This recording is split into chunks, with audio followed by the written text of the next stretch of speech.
The NFL draft is over. It's time to get those final draft grades out. And if you didn't know, I split these into two separate videos. I did the AFC a little earlier today, and this will be the NFC. What's crack-a-lackin'? It's your boy Broshmo. Just in case you did not know, so go ahead, become a bro and subscribe. Leave this video a thumbs up if you enjoyed the content. As always, let me know what you think in the comment section below. Let's have that nice, beautiful football discourse. Hey, special thanks to DIY OJ for the jersey. If you want 10% off one of these custom jerseys, they got hoodies, basketball jerseys, baseball jerseys, football jerseys, hats, and all that, then check them out. Links in the description. Use promo code BROSHMO10. Gets you that 10% off. Let's go ahead and get into this, and I'm going to be starting from the back. That's right, Washington fans, for once you're first in a video, and let's take a gander at their draft classes. They open it up, and I'm kind of standing by my opinion on the Emmanuel Forbes pick for Washington. I think you're really going with an outlier. Listen, I love this cat. He's what, first in intercept or pick sixes for FBS with 6. He's a very he's basically a zone expert working under Zach Arnett over at Mississippi State, and the biggest knock on him is his size, and it's a huge outlier. Guys that are sub 170 at the corner position just aren't in the league. I think there have been maybe like only a handful of guys, and I bet you can't name none of them. Now, I'm sure his playing weight's probably closer to like a 175, which is fine, but still, I thought for him being cornerback 2, or at least the second corner come off the board, it still felt kind of reachy to me. But we go to day 2 of their class, and I'm actually a big fan. Quan Martin, I thought, was one of the best slot options in this class. They went ahead and snagged him at 47. I thought that was a big, good fit for Washington because they lost Bobby McCain, who led Washington last year in slot snaps, and then Danny Johnson, I believe, is the guy that's going to be stepping up in that, or at least on the depth chart, and he's more of a special teamer. So getting Martin, I thought, was pretty huge. Ricky Stromberg felt like, man, like, it's fine. It's good. Like, I had him at like 130 or something on my big board.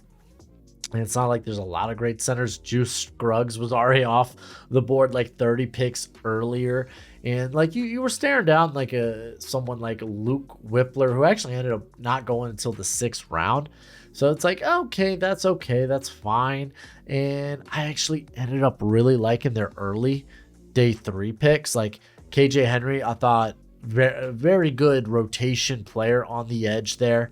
And they got Braden Daniels. I don't remember if they announced him as a tackle or a guard, but fun fact, he could play either. This guy's very versatile on the offensive line. I thought one of their I would say it was probably their like 3rd best pick. Of course, you got to put Forbes and Quan ahead of him, but I kind of liked him as a better pick than Stromberg. Christian Gonzalez is an interesting addition. He's more of a bruiser back, and you have that with Brian Robinson, who you drafted last year. Andre Jones, it was about the right value for him. But overall, for Washington's class, I gave it a above average grade. If you don't know, I have 5 different categories. You have banger, which means it's basically a really good draft class. Above average, solid draft class. Yeah, you have average with the next ranking, which means, hey, it was an alright class. It had its ups, it had its downs. Below average, suboptimal, and then just flop means you just did a terrible job. And I'll tell you, I only gave one team the grade of flop, and it's in this video, so stay tuned. But let's move on to let me take this off here. Let's move on to the Tampa Bay Buccaneers, who took Kalijah Kancey with their first pick, and it's kind of fitting that I just talked about Emmanuel Forbes being an outlier, because Kalijah Kancey's kind of an outlier. He really is. He's got, 2 percentile height. He's undersized, and his arm length is unprecedented, or lack thereof, should I say. It's in the 0%, as he's got 30.5-inch arms. So you're really betting on a unicorn here, because I'll admit, man, he's polished as a pass rusher, and he is phenomenal. He's quick, he's fast, he knows how to keep himself clean. I kind of worry about him in the run game. They did just draft a guy similar to this in Logan Hall last year. So it's like I was kind of like, this is kind of Matt pick for me. And then going to like the rest of their class, looking at like they traded up for Cody Mock, which you kind of had to move up for offensive line talent. Like once we got to day 2, it started going off the board fast, unless there were like flags with some guys, which happened to be the case for DeJuan Jones and Luke Whippler, who were the 2 Ohio State guys. But they moved up for Cody Mock, and it only cost them a 5th round pick. So that's fine. Cody Mock, though, isn't a guy that's going to be ready this year. Or at least he shouldn't be. And I think he's actually going to be a future center or guard in the league. But he did play tackle at North Dakota State. So I don't know if you're going to start him early at there, then okay, go for it. I don't think that's necessarily a winning strategy. But all right, Yaya Diaby, I thought was a fine pick at, 82. I had a top 100 grade on him. So I like that. Address the pass rush. Once Shaq Barrett went down, your pass rush kind of sucked. So like overall, for like the first 3 rounds, I was kind of like, all right, it's kind of mid. This is kind of mid. And then they didn't get a pick until the 5th, and they got Servassier Dennis, who I like, but he's just super undersized. I believe it was at the Combiners Pro Day where he was sub 220, and linebackers just aren't that. But I love the guy's length. I love his movement skills. He's got a good pass rush and upside, so maybe someone that they could develop. Durham Payne, just basic tight end 2 guy, and I think that's a-okay. Josh Hayes was actually someone I did not know in this class, and I went ahead and looked him up after, and it was kind of weird. He was at North Dakota initially, where he played outside corner, went to Virginia. I don't know if he didn't see time there because of injury or something, but he only had like 3 snaps. Went to Kansas State, where they wanted to play him, but their outside corner spots were already full, so they played him in the slot, and it was kind of a so-so year. So I'm thinking this guy's an outside corner. I really, really am. He's got the size to be, so just heads up there. Didn't know who he was during the live stream. Looked him up after. And actually, he's now listed in my Google spreadsheet where I have all my evals. But their other 6 round picks were phenomenal. For me, they were like the best picks of their class. You had Trey Palmer, who's a very speedy slot guy. So you get to essentially you replace Scotty Miller. Jose Ramirez, another dude that I think is going to be a very successful edge player, even if it's in a rotation role. And I really, really liked that. But again, I kind of said it at the beginning. I felt like the first 3 rounds were very mid, so I ended up giving them an average draft class grade. It was fine. I didn't hate any of their picks. I didn't think they were awful. But ultimately, I look at this draft class and I'm just like, it's fine. It's fine.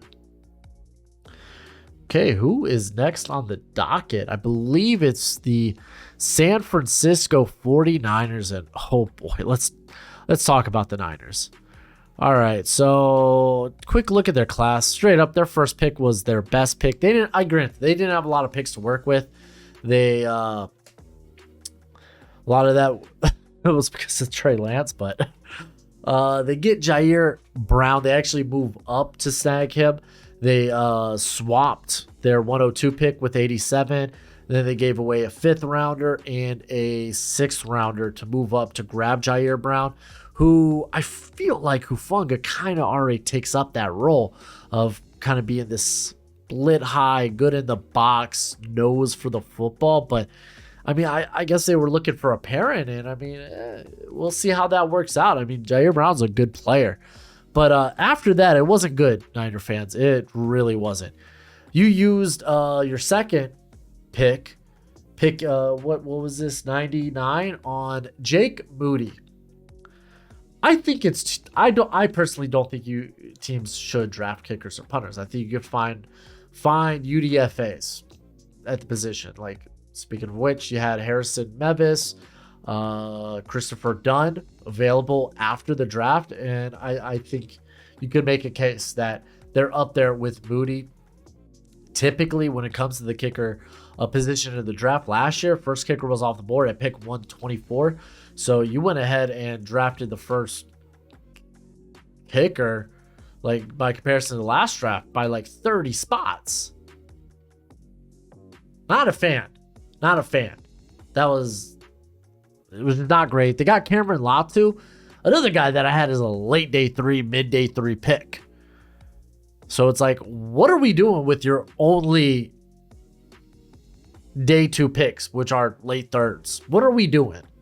And then they kind of followed that through no fourth. They had a couple of fifths and a sixth. And I actually really like Darrell Luter. He's solid cornerback depth. Robert Buell is an explosive pass rusher. Dean Winters is just solid linebacker who has a little bit of playmaking ability and coverage. Probably my favorite. I'm gonna be honest. My favorite pick was Braden Willis, who I think could eventually be kind of a Kyle Juszczyk for this team. Just with much better receiving upside, and Juszczyk's actually a pretty darn good receiver. But I think I kind of like that's the role I see him doing in the future. That was my favorite pick. Ronnie Bell was kind of whatever. He's a slot dude. It is what it is. Jalen Graham, undersized linebacker. So I kind of said it at the beginning of the video. This is my flop grade. The only flop grade I gave out. The Niners, I get it. Your first pick wasn't initially until I think 101 or 99. And so this draft was already going to be tough. But then you went ahead and selected some of the least valuable positions at that. This just, to me, wasn't a good draft class. It wasn't. You may be like, oh, well, our hands were tied behind not having a pick in the first 2 rounds. Well, with your 3 third-round picks, I don't think you used them well. The only picks that really had the most value, you used them poorly. I'm sorry. I don't like being that guy, but I'm going to be that guy. But honestly, the Niners are such a good team, they could probably live with this and be okay. So I won't even be mad. Let's go to the Seattle Seahawks, who really had a good class in general. Like, they go Devon Witherspoon. So now your secondary, terrifying. Devon Witherspoon, you got Tyreek Woolen on the other side. You got Kobe Bryant kind of somewhere in between there. You brought in Julian Love to kind of play in the slot. You get Jamal Adams back. You got Diggs. Like, this is the Legion of Spoon. I forgot who's someone said that in my chat during the live stream, and I lost it. So I really liked this pick. For a lot of people, he was cornerback 1. Then they went Jackson Smith and Jigba. I like this. With their first 2 picks, they used it on literally the best value you could get outside of quarterback, and that's on the perimeter. They grabbed another playmaker in Jackson Smith and Jigba to kind of be this nice safety valve for Geno Smith to pair up with DK Metcalf and Tyler Lockett. And for a lot of people, Jackson Smith was the top wide receiver in this class. Not for me, but he was pretty darn close to my wide receiver 1. And then things got weird in the second round. Like, Derek Hall was fine. I thought Derek Hall was fine. He fits their attacking 3-4 front. He can play wide 9. He's a really good run defender. And that made sense to me. Zach Charbonnet broke the hearts of a lot of fantasy football owners. Of Kenneth Walker, at least. And I actually like the pick. I'm like, you know what? This is a disgusting pairing, like at running back. Zach Charbonnet and Kenneth Walker. If your weapons and receiver weren't scary enough, now you got to worry about the running backs. You got Noah Fant up in there. Like, that offense is looking scary. And I like that on day 3, they were like, let's address the interior of our offensive line. We have our tackles of the future in Charles Cross, Abraham Lucas. Let's address the interior. And Anthony Bradford, I'm kind of like, he'll be an interesting scheme fit. He's more of this like downhill blocker, so it'll be fun to see what he does in more of an outside zone blocking scheme. But you get Olusegun Oluwatimi in the 5th, a guy that loves to rattle off combo blocks. Like, calm down. I love it. Cameron Young was kind of whatever. I get it. Like, this defensive interior class was kind of, they didn't have a lot of meaty run stuffing dudes. He happened to be one of them. Mike Moore's kind of this versatile body that I think probably best works at 5-tech. So we'll see how they utilize him. And then they got Jarek Reed, who low-key didn't think he would get drafted, but he's going to be a really good special teamer. He's more of a center fielder as a safety, but I think really it's going to be the special teams that he is going to have a big hand in. And then y'all got my boy Kenny McIntosh. You were like, oh, another running back. Yo, he is one of the best passing down running backs in this class. Like, he can pass block. He's very good, a very good receiving back. Go check out some of his Georgia tape. Amazing. He also has return ability. So all in all, man, Seattle Seahawks, this was a banger of a draft. Golly. It was a good one. If I'm a Seahawks fan, I would be excited. I believe y'all have drafted so well the last few years. All right, we're going to go to the Philadelphia Eagles. Let's go ahead and get this out of the way. This draft class was a banger. It was one of the best draft classes in the entire draft. And really, I think it starts with those 2 picks. And then I thought their day 2 and day 3s were fine, but they killed the first round. They demolished it. Jalen Carter, they move up. It cost them a 4th round next year. No one cares. Jalen Carter, Jordan freaking Davis reunited, and it feels so good. It should. And then they were like, yo, you want a reunion? Yo, Nolan Smith. And it was so great that Nakobe Dean was there at Nolan Smith's draft party, because they were like, holy crap, we're getting the gang back together from 2021. Let's go. Let's get this sucker going, dude. And they were not done there. They were like, hey, we're getting the game back together. Let's go get Keeley. And they did. They moved up and got Keeley in the 4th round. This is the Philadelphia Bulldogs. It really is. Oh, that's just so funny. That really tickled me. Now that I skipped to the 4th round, let's just go to the 3rd round picks, as they moved down 3 spots. The Texans moved up to get Juice Scruggs. They moved down and get Tyler Steen, as well as picking up 188, which they picked my guy. And then they got 230, which I believe they ended up trading. But they grabbed Tyler Steen. He's going to be playing guard, and that's great. I think the Cam Jurgens is a center only guy, so I didn't want to see him playing guard. So you grab Tyler Steen. He's going to be a good guard. Sidney Brown was my safety 2 in this class. Not exactly a Chauncey Gardner-Johnson type, like the missed tackles, mainly a big reason of that. But Brown's like a freaking, I say this every time when I talk about Sidney Brown, but he is a bowling ball shot out of a cannon. Let's talk about pick freaking 188. Tanner McKee. They got themselves a quarterback. I like Tanner McKee. I get it. The general consensus, they had McKee as like an early day 3 guy. I think it was only really me and guys like Nate Tice and Mike Renner that were pretty high on Tanner McKee. And cool, you get him in the 6th round, and you could train him up to be a solid backup. I like it. Moro Ojama was also a guy that made my top 100, and y'all snagged him in the 7th round. Yeah, this was a phenomenal draft class. Good on y'all, Philadelphia Eagles. Let's go ahead. Let's move on to the New York Giants. And they actually had a pretty darn good class themselves. They move up from, or they move.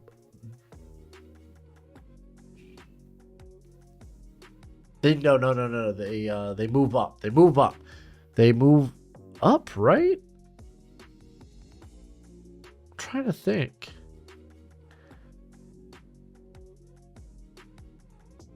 Because they were behind. Yeah, they were.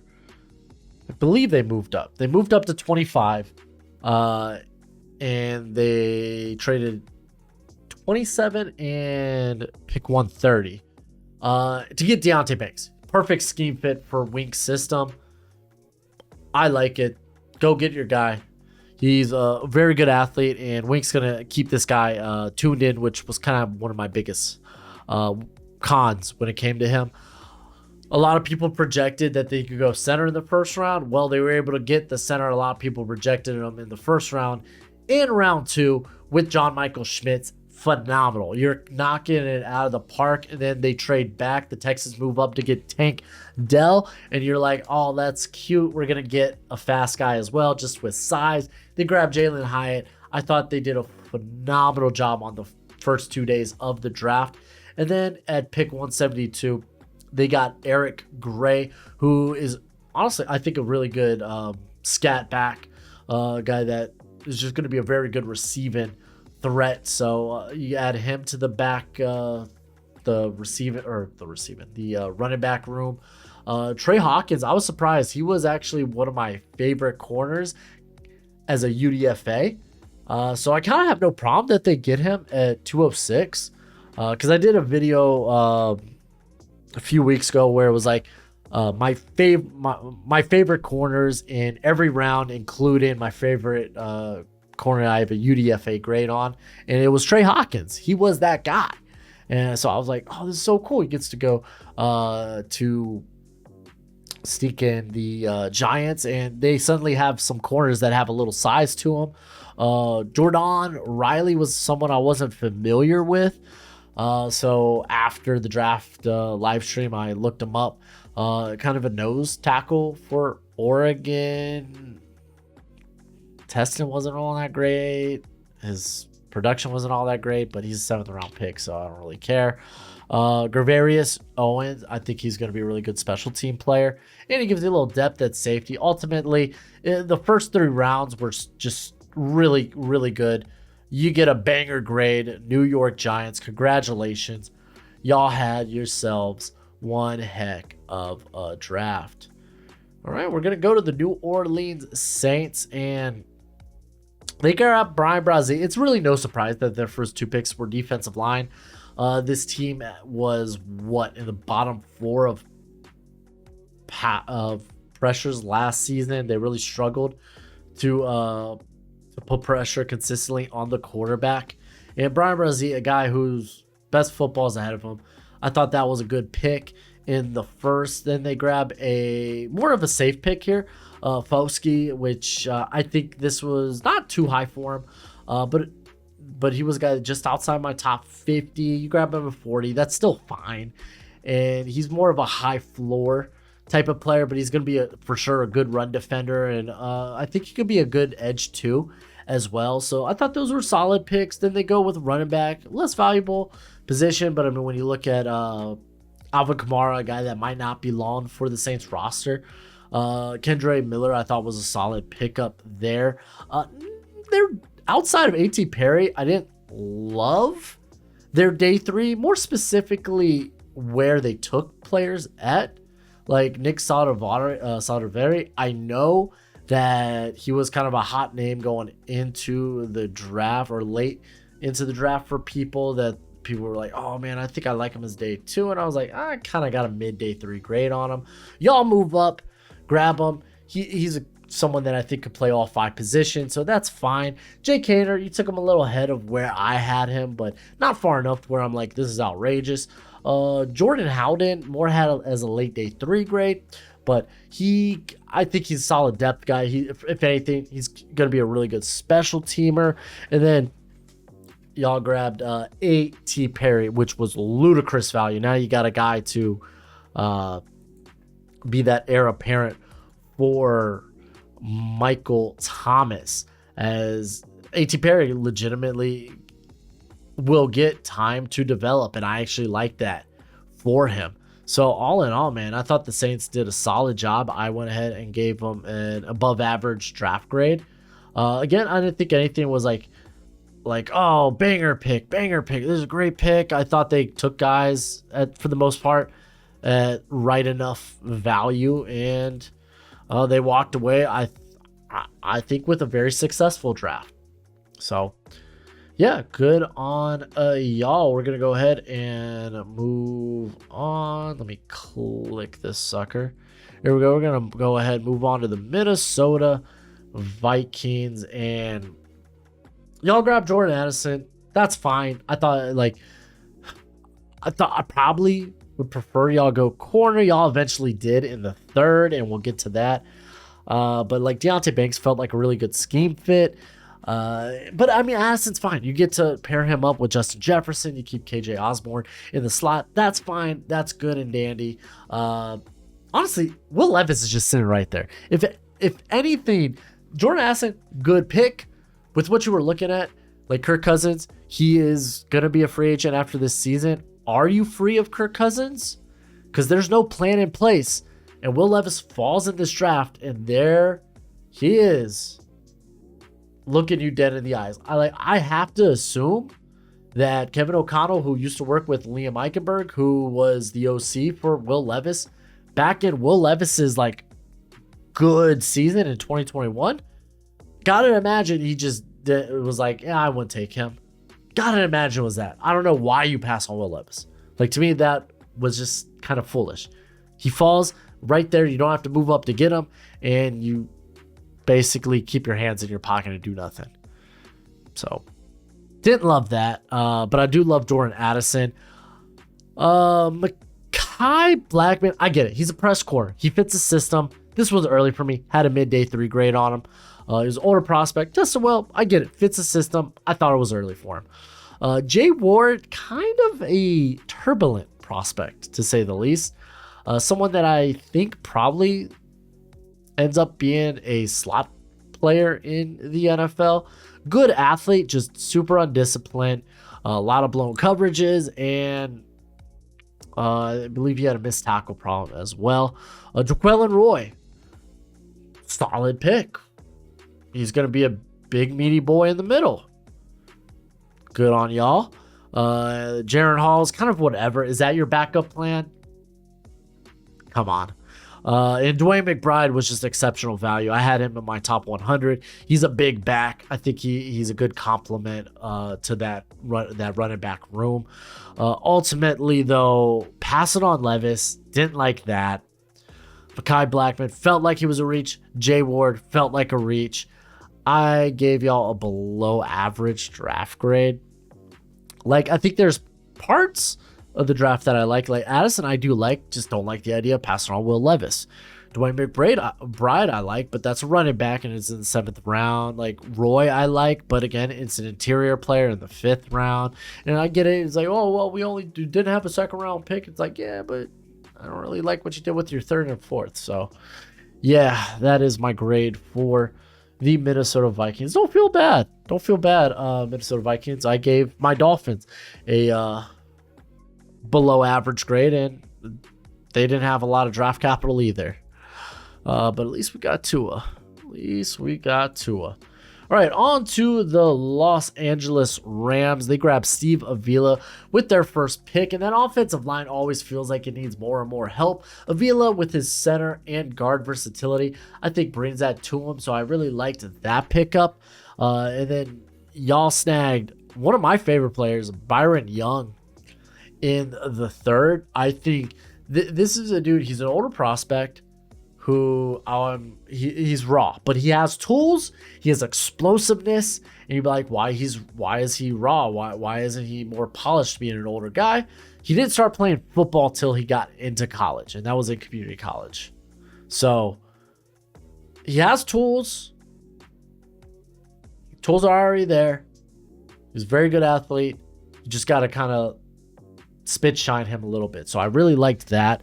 I like them moving down. They trade away 73 and they pick up 89 and 128. And they grab Kobe Turner, who is just a twitched up, high character individual. He was another guy that was my guy in this class on the interior. So I really like that. So you really are preparing for life after Aaron Donald there. I'm going to be honest. I think Stetson Bennett was your worst pick in this whole draft. Well, that and the punter, but at least the punter you took at like 223, which I called y'all were going to take a special team player at 223. But I think that's where I had Alex Ward go. Who ended up not getting drafted?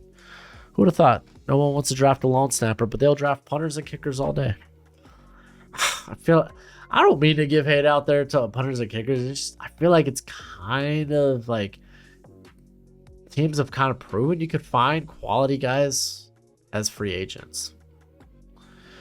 But I mean, some guys have been drafted and have worked out exceptionally well, like McPherson and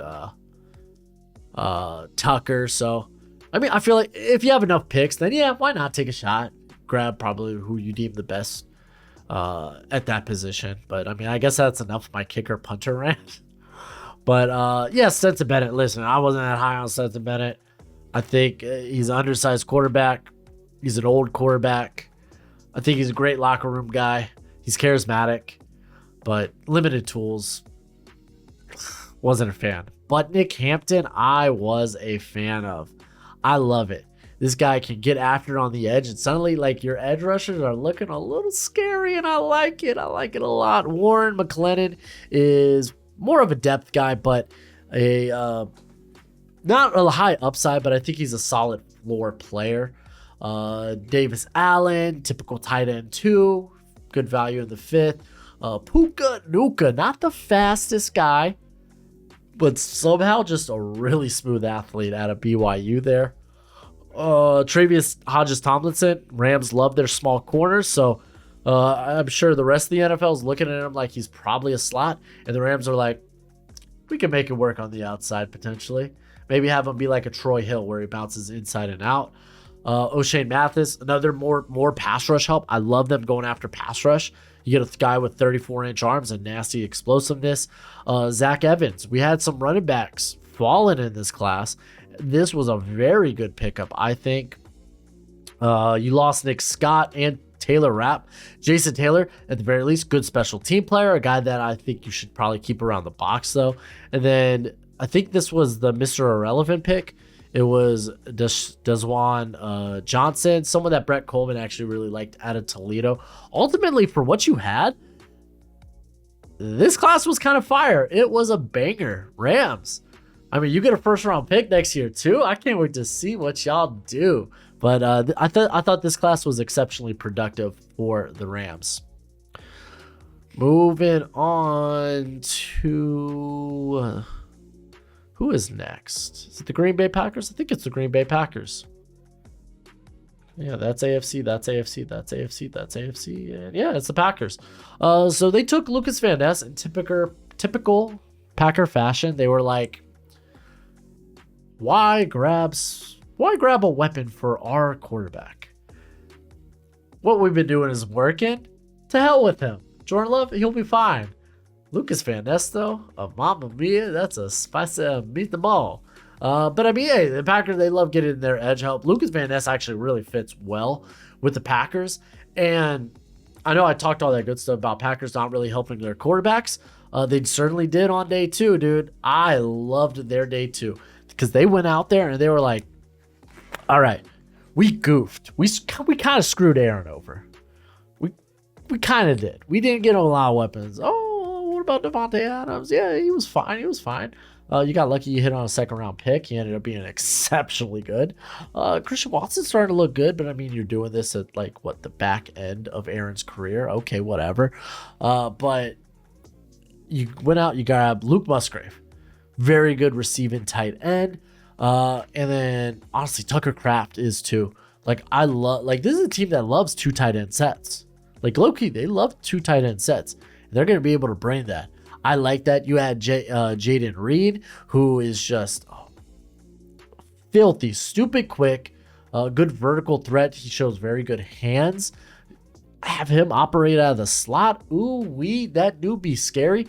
Kobe Wood is fine. He's a bit of a tweener, but I think he probably comes in and he fits in as kind of a 5 tech. So you guys lost Dean Lowry, so I think that's kind of an immediate, not necessarily immediate replacement. Obviously, you're going to try to have multiple guys kind of fill that, but Woodard's a good option there.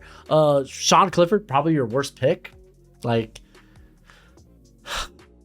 I mean, I can understand it, but like, I don't see him as an NFL quarterback or even that high end of a backup, but it's fine. He's actually just another guy that's very charismatic and brings a lot of energy to a locker room. So, I mean, if that's what you're looking for your backup, I think that's fine. Then you're like, hey, yo, we need more receiver help. And I love this because Dontavian Wicks is actually a really good compliment to Jaden Reed because he's kind of the opposite. He's a bigger slot player who can create after the catch. So I like that. I like that kind of yin and yang in the slot there. You grabbed Carl Brooks, who was just falling, and I love Carl Brooks. I think a problem with a lot of teams was like, we have no idea what type of role Carl Brooks will play in the NFL. He's almost a 300-pound, probably an edge player, but he's got like sub 32-inch arms. Do you think he could hold up on the interior? I mean, I feel like he could, but I think the Packers, they could probably find a productive way to use him. Carrington Valentine the 7th was just really good value. Lou Nichols, kind of whatever. Then they grabbed Anthony Johnson, who I thought should have went earlier. I think he's a slot only guy, probably why he slipped. And then more receivers, Grant DeBose. He's more of a prototypical exercise. Like, ultimately, I was like, ooh, y'all did a good job. Y'all really did a good job. I don't think it's quite on a banger level, so I gave it an above average. But part of me feels like that's too low. I'm kind of in between the two. So y'all tell me, Packers fans, what do you think? Above average draft class, or did you think this draft class was a banger? I'm kind of stuck between the two. Okay, we're gonna move on to the Detroit Lions. This is just gonna be controversial. So let me preface it with a bit of an olive branch, a peace offering of such. Listen, I have loved Brad Holmes' moves in the last couple of drafts, and you can believe in Brad Holmes. You could be like, I trust in Brad Holmes. He will make it work. But two things could be true at the same time, and you can look at this draft class and be like, I don't think we maneuvered, and I don't think we attacked value the correct way. Two things could be true at once. Because let's talk about these their two first round picks and Jahmyr Gibbs, Jack Campbell. First off, I love the trade down. You move down from 6 to 12. You pick up a second rounder. You pick up pick 168, and you just give a third rounder a return. I love the move down. And then we're getting there. I was like, well, there's Christian Gonzalez. What a move down. And then you take running back 2 in this class, which you're like, oh, he's more than a running back. He's an offensive weapon. It's like, even if that's the case, it's still not great value. You're like, well, the NFL was high on him. He was going to go. And it's like, that's fine. That's fine if he did. Attack more valuable positions. Like, I could have lived with either the Gibbs or the Campbell pick if one of the other picks addressed a valuable position. Like corner, you have Emmanuel Mosley on a 1-year deal. You're really just staring down Cam Sutton, and that's it for the future of your cornerback room. And then it didn't help when we got to 18. You took Jack Campbell, and you'd be like, well, we got linebacker 1 of the class. The next linebacker did come off the board till pick 67, which arguably you could say that Jack Campbell, Trenton Simpson, Dion Henley, and Drew Sanders, they were all kind of shuffling around. A lot of analysts and evaluators were kind of shuffling around between those guys, which tells me Campbell probably would have been available in the second round, even if you don't believe it. You didn't attack value. I think these guys are going to be very productive players. Like Gibbs is going to be really good for y'all. Campbell, I think he's gonna have a whole lot of tackles, because apparently that's a great metric to measure your freaking linebacker by. But it is what it is. It's not just because they're less valuable spots and arguably the most least valuable spots on their respective side of the football. They're not going to equate to more wins. Like, they're just not. Like, their stats are going to be pretty, but they're not going to equal more wins for the squad. And you had the opportunity to do that. You could have moved up. You could have took the backup plan for not even necessarily the backup plan, but the plan going forward. Instead of Anthony Richardson, you decide, or I said Anthony Richardson. Haha, I wanted Richardson in my mind. But you could have got someone instead of Jared Goff. Maybe make that play. Like, you made the trade with Arizona. Why not make that trade to 3 and maybe take Anthony Richardson? Get that plan. Instead, you ended up grabbing Hendon Hooker, which we'll get to in a minute. I think that's a fine move. I thought day 2 was a lot better than day 1. But 2 things can be true at once. You could trust Brad Holmes, but you can acknowledge we probably mismanaged freaking day 1. And I know I'm going to see, well, I'd rather trust freaking Brad Holmes and all this whataboutism and trust the experts, because trusting the experts is always so wise. It's not like I do my own research and stuff. It's not like I've done this for like the last 3 years, like full time. Okay, whatever. If that's what you're saying, I trust, then okay, cool. Then your opinion is as relevant as mine. If you comment that, I'm just going to put a clown emoji because I'm done with the discourse with this. Y'all mismanaged day 1. That's just fact. Let's get to day 2. Because I like your day 2. Listen, Sam, with Michael Mayer on the board, you go Sam Laporte. Okay, he's the better receiving threat. No questions asked. We know Darnell Washington had the knee flagged. So if you want to make an argument that Sam Laporta, you were looking for more of the receiving threat instead of Mayer, who's more of all around, that is totally fair, and I think that's totally justified. Then you end up trading up. You give away pick 159 to move up to get Brian Branch. Phenomenal. He's going to be a really good slot player, and maybe you can play a variety of different roles. Probably your best pick here on day 2. And then you move back down with the Broncos, and you ended up getting Hendon Hooker. Is he the quarterback of the future? I'd rather bet on the upside of Anthony Richardson. Like, honestly, how good is the upside of Hendon Hooker? Can he be a top 15, top 12 quarterback in the league? Because then that kind of just feels like you're back. You just have Jared Goff again. That's why I said you should probably take the shot at the quarterback. This is really how it was going to go down. But it is what it is. Hendon Hooker, you trade down and you got him, and I think that's fine. And I think Hooker could end up being a good player. Can he be a top player? Can he be an elite player? That's kind of the question here. But I'm fine with that. So I think your first 3 picks on day 2 were pretty darn good. I just kind of like, again, with the philosophy of Hendon Hooker, opposed to maybe like shooting for the stars on more of an elite traits quarterback in the first round. You can make that argument all day. We'll find out as these guys' careers go. I'm willing to wait. Didn't like I love Broderick Martin. I didn't like what y'all moved up for him. Like, y'all moved up from 122 to 96. You gave away 138 and 168. In all honesty, I thought he would have been there at 122. I had him as a 5th round prospect, I think. Why not just trade up in the 4th round where it's cheaper?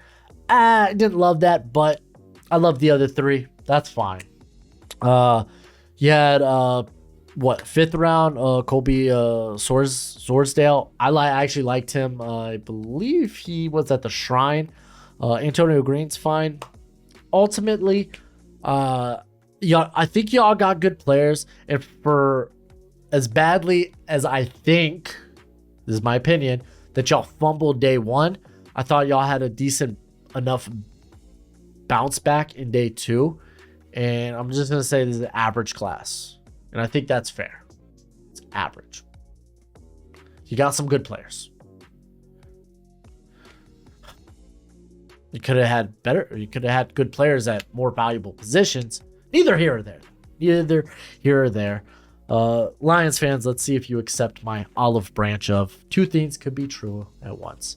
You could trust Brad Holmes. I do. But you can acknowledge, kind of fumbled the bag. All right, let's just move on. Dallas Cowboys.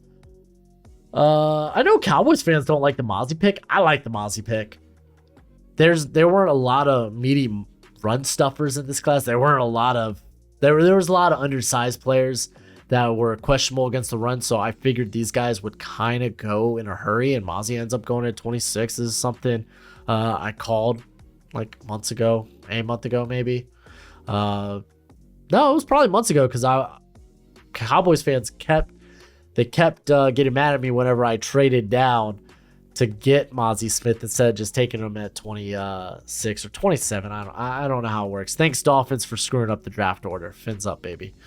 I thought Mozzie Smith was fine. Didn't like this Luke Schoonmaker pick. This was too soon for me. I don't think he's that much different from Jake Ferguson, or Peyton Hendershot. I didn't like the pick. DeMarvion Overshown, fine. I like him. You keep him in Texas. That's great. Falami Fahoko. No, he's not related to Semi, but his cousin or second cousin is Vita Vea. So, fun fact. He's fine. He's kind of a versatile edge player. Like y'all did some things like I really like. The Deuce Vaughn pick. Sim Richards, I thought ended up being a pretty solid pick. Someone that could be versatile, whether it's tackle or guard. Eric Scott, I thought was too early, but some people had him pegged as a sleeper, so that might end up working out. Jalen Brooks, I doubt this guy makes the roster, but okay. Deuce Vaughn, I really like, especially since dad is the SEC scout for the Cowboys. I really liked that, but man, come on, you Cowboys fans, you gotta acknowledge this is probably a mid draft. This is a mid draft. This is an average draft. I mean, honestly though, the Mozzie pick I think is exactly what y'all needed. Schoonmaker, Overshown's gonna be fun. He's like a pterodactyl. Very quick. Fajoko's a good rotation guy. It'd be interesting. I'm interested to see how they utilize Deuce Vaughn, and I'm interested to see if Richards will be more than a depth guy in the future. But this was a kind of mid draft, which is all right. It's all right to have just an average draft. It really is. You just don't want to do poorly. Okay, we're gonna go to the Chicago Bears, and Bears fans were like, I was a bit harsh to the Bears for passing on Jalen Carter. I get it. Some people, his red flags were too much, but I didn't think so. You got a fourth rounder next year for moving down, so I think it's fine. And you grabbed protection for Justin Fields. So initially I gave this one like a C grade. I think I'm more willing to give it a B. Still don't like that y'all passed on Carter, but it's fine. You move down. You got a fourth next year. It's A-okay. We also got to keep in mind, we got to keep in mind that the first move that kind of opened the Bears season was the move to get DJ Moore. I mean, they traded away that first overall pick. They got they got pick 9. They got pick 61. They got a first rounder in 2024, a second rounder in 2025, and DJ Moore. Straight up. That's going to carry a lot of weight to this, what I give this draft class. It's going to carry a lot of weight. But let's look at the rest of the class. I loved the Tyreek Stevenson pickup. I don't know how he's going to fit in Eberflus's system, though. That's the one thing I'm a bit, I guess we'll wait and see. But I like his size. I like he's got return ability. He's got flexibility to play in the slot or on the outside, maybe even safety if you want him to. And you moved up. You moved up from 61 to grab him, and you just spent a 5th round pick to do so. So I thought that was good. I don't mind. Like, this was much higher than I had Gervon Dexter. I don't mind swinging on the athletic upside and the tools of Gervon Dexter, hoping you could maybe channel that into more consistent play. And you could kind of argue the same thing for Zach Pickens, who some of his high-end reps were the best in this class. next to Jalen Carter.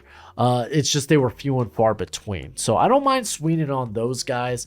Roschon Johnson, though, I don't really know why y'all picked up Roschon. Like, I like him, but like y'all already brought in Foreman. Y'all got Khalil Herbert. Tyler Scott was a really good get. This is better. Velus, what is it? Velus Jones, right? The Tennessee guy y'all grabbed a year ago. I think Tyler Scott's just a better version of him. Terrell Smith was good value in the 5th. Noah Sewell, this was about the right value for Sewell. Probably a depth player.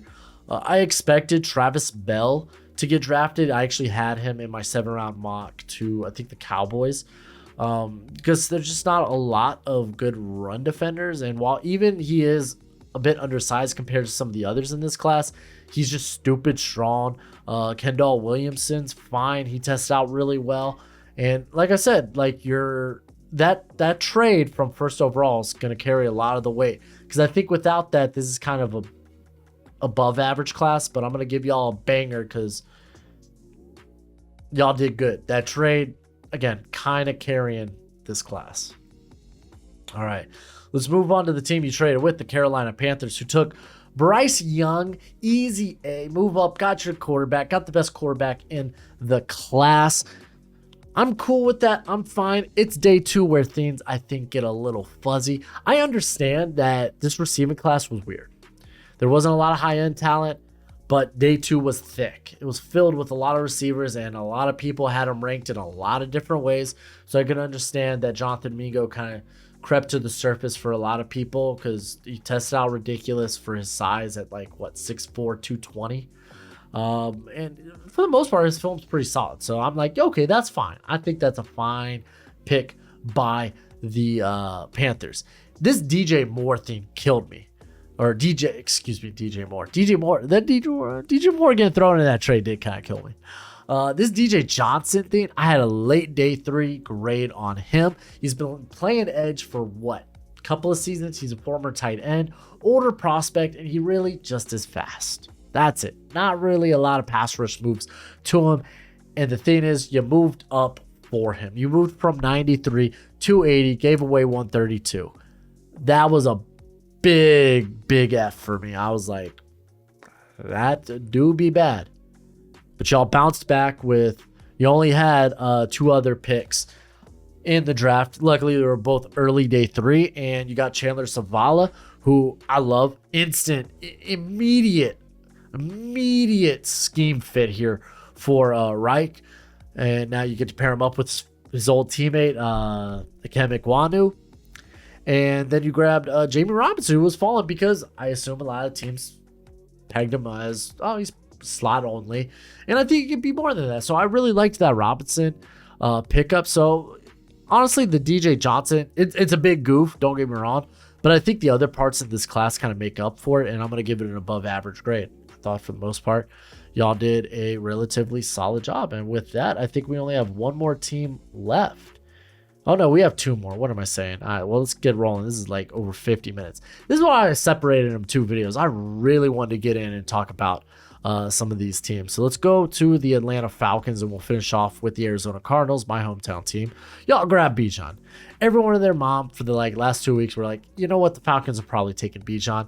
Arthur Smith, the same guy that got to see Derrick Henry wreak havoc as he was a member of the Titans, would love that. But I'd be like, well, they got Tyler Algier. Ain't on the level of Bijan. I'm sorry. So it doesn't surprise me. Okay, don't love running back value, but hey, when the guy's generational and your offense kind of is hedged on the offensive line and the running back play, I could live with it. I think I ended up giving it like a B grade for day 1 because that's when I give letter grades out. And then day 2, you move up, get Matthew Bergeron. Some people didn't like this. I was okay with it. Y'all move up from 44 to 38, give away your 4th round pick, or at least one of your 4th round picks, pick 110, excuse me. And I think that was fair because Bergeron's name was thrown around as a fringe first rounder. And you could kind of believe, depending on how teams viewed him, if they viewed him as a tackle, he wasn't going to last on the board much longer. So and I know specifically the Falcons, they see him as a guard. And I think that's probably, a lot of people think that's where he projects the best. So you moved up and you got him. I think that justifies doesn't entirely justify taking a running back because the value kind of sucks. But it justifies it a bit more if you're going to build that offensive line in front of him, which is already pretty darn good. You brought back Caleb McGarry. You have Chris Lindstrom there. Jake Matthews. What are other parts of that line? I don't know. Now you add Bergeron. You could probably get a better center if I'm going to be honest. And actually, I think that's what y'all listed out Javon Gwynn as a center when he got drafted. But he's a 7th round pick. I'm not going to put a lot of stock into that. Then y'all grab Zach Harrison, which is great. That's edge help. I'm cool with that. Like, you addressed what I thought were the two biggest needs going into the offseason, being pass rush and cornerback help or cornerback depth. And Clark Phillips, I thought y'all were going to be going more man heavy, and I don't think Clark Phillips is a man guy. I think he's more of a zone player, and I'm curious, do you see him as a slot? He slipped because of that size, and people put him into that box of slot corner. But he's a good player. I'm just very intrigued. How does he fit this defensive scheme? And then Zach Harrison is a guy that could. There are reps he'll dominate, and then he just disappears. He's more of this linear than lateral guy. And then, 7th round picks. Again, you grabbed one center. DeMarco Hellam's special teamer. He's not that good of a safety, in my opinion. He blew a lot of coverages there. At the end of the day, I gave this a above average. I know Detroit fans are going to come in hammering this, but I don't know. It's a bit different. It's a bit different. They only had one 1st round pick. It's Arthur Smith. You can kind of connect the dots. If he sees Bijan as Derrick Henry, then it's all right, go for it. And then he continues to, all right, so if this is our Derrick Henry, we got to ensure that everything around the engine of our offense is spick and span. And then they move up to get Matthew Bergeron. So again, I think it's above average. I also Zach Harrison and Phillips were really good values here as well. So I'm going to give it an above average. I think you can make a good argument for average. And I'm not going to fight you too hard on it, honestly. All right, let's wrap this up with the Arizona Cardinals as they made moves. Moves were made. The Arizona Cardinals moved down from 3 to initially 12 with Houston. So they traded their third overall pick. They traded pick 105, and what they got back was pick 12, pick 33, so 2nd rounder, a 1st rounder next year, and a 3rd rounder next year. So they got capital for next year's class because they're kind of in this rebuild, but they got their franchise quarterback allegedly right now. So they're in a rebuild, but they already got their guy. And then they moved back up using their 2nd round pick 34, and then a 5th round pick 168 to move back up. They also get pick 6, but then they get pick 81, and they choose to grab Paris Johnson to help protect their quarterback. So I'm okay with that. I think I was a bit hard on it because I thought they maybe they gave away too much to move back up. But you got to consider, okay, well, they grab another first. They grab a 1st next year, and then a day 2 pick next year as well. So I like that. And then they trade with the Titans and pick up another 3rd for next year. And they basically swap 2nd and 3rd picks, 2nd round and 3rd round picks with the Titans. And that move back, they end up snagging BJ Ojulari, who I think is one of the more complete pass rushers. He's got one of the largest pass rush toolboxes, I think, in this class. He's just more of a finesse guy and isn't necessarily a run defender.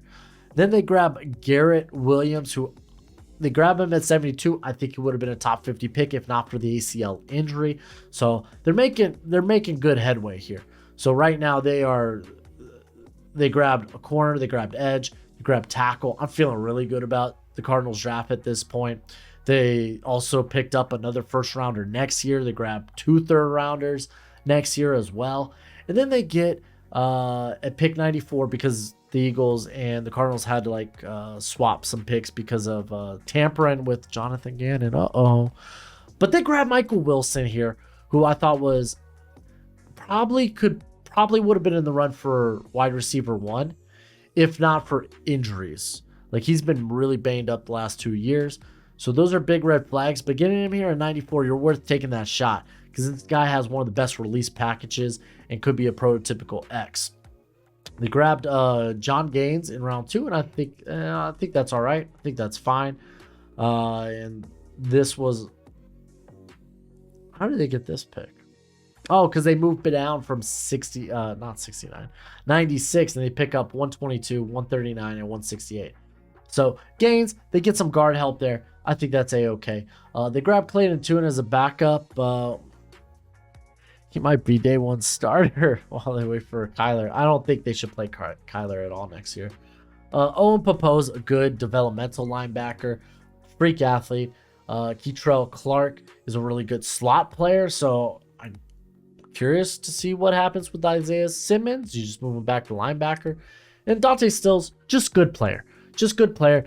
I loved this draft for the Cardinals. I love how much capital they got for next year.